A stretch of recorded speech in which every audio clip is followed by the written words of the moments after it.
Russia tried again to play the propaganda game about how Western citizens are fleeing to Russia from decay and non-traditional values. However, it all ended in fiasco. The German who spoke to Putin via video link and asked for citizenship turned out to be a Russian chef with tens of thousands of euros in debt, who fled Germany after his own business went bankrupt. Social networks are laughing. This is another information scam by the Kremlin in which Russia again looks pathetic, ridiculous and deceitful. On April the 15th, during a broadcast of a state council session, Putin held a video dialogue with German citizen Maxim Zhitnikov, who had moved to the Vladimir region. He said that he had left Germany because of propaganda of non-traditional values and asked for Russian citizenship. Putin promised to help. Propaganda immediately picked up on the heroic story. However, journalist Ilya Shepelin quickly found out.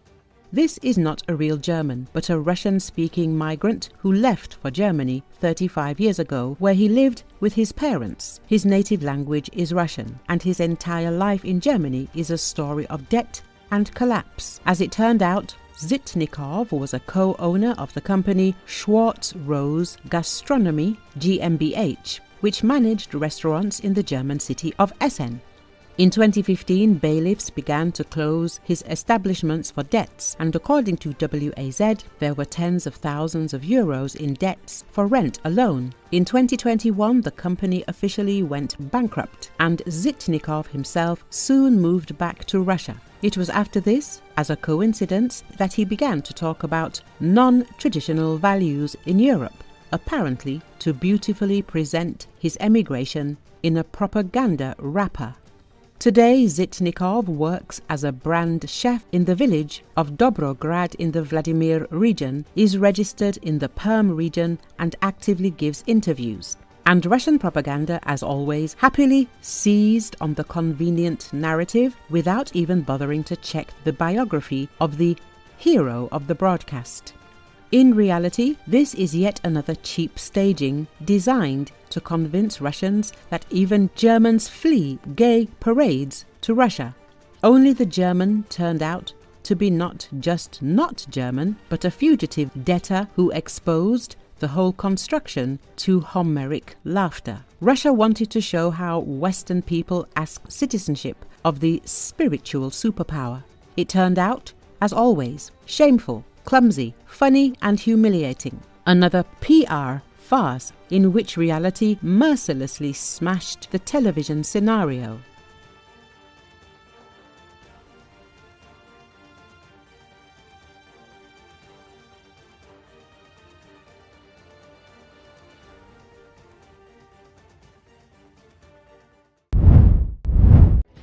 The United States is urgently evacuating its military base in eastern Syria. The Al Arab Al Jadid newspaper reported that U.S. troops have left the military base located in the Kaniko gas field in the Deir-ez-Zor region.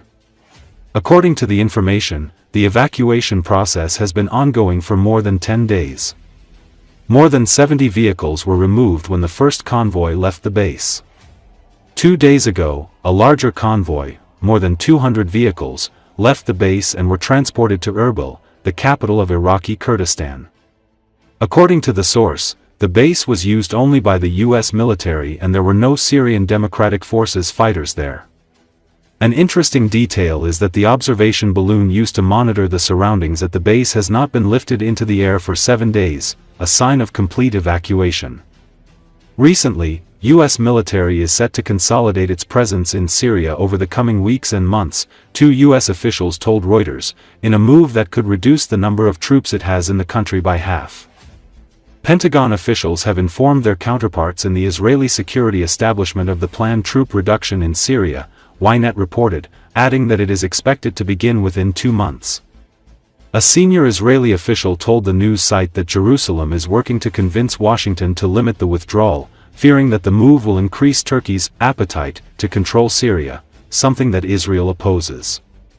The U.S. has kept Israel up to date on its plans, Ynet said. The U.S. military has about 2,000 U.S. troops in Syria across a number of bases, mostly in the northeast. The troops are working with local forces to prevent a resurgence of Islamic State, which in 2014 seized large swathes of Iraq and Syria but was later pushed back.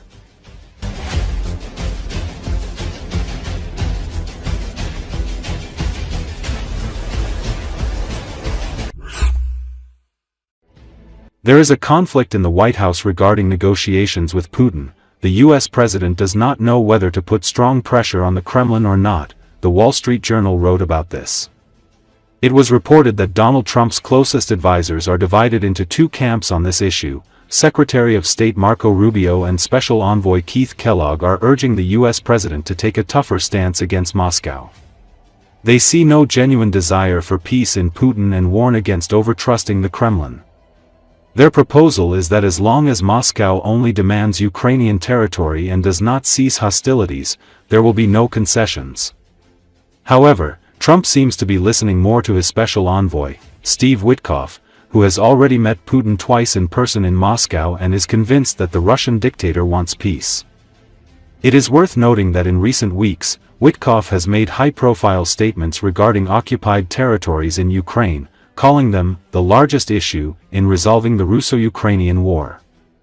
In an interview with Tucker Carlson, Witkoff said that the largest issue in that conflict are these so-called four regions. In his view, these include Donbass, Crimea, Luhansk, and two others.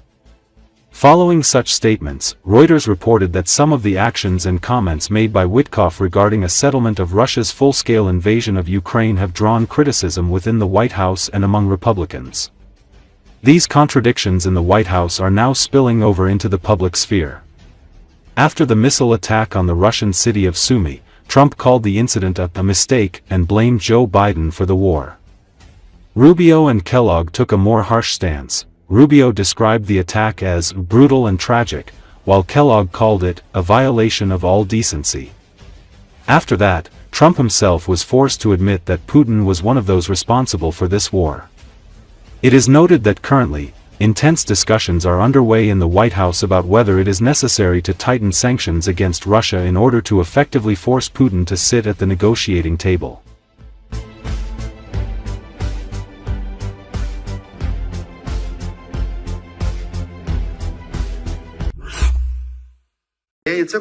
Slovakia's populist Prime Minister Robert Fico reacted angrily Tuesday to what he called disrespectful remarks by the European Union foreign policy chief, who warned European leaders against traveling to Moscow for military celebrations of the end of World War II.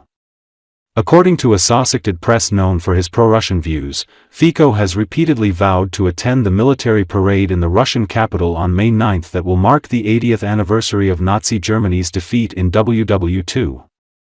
I will go to Moscow on the 9th to pay my respects and respect to the people who died in the liberation of Slovakia and Czechoslovakia. I will go to pay my respects and respect to the millions of civilian victims, Fico said, speaking in Zagreb.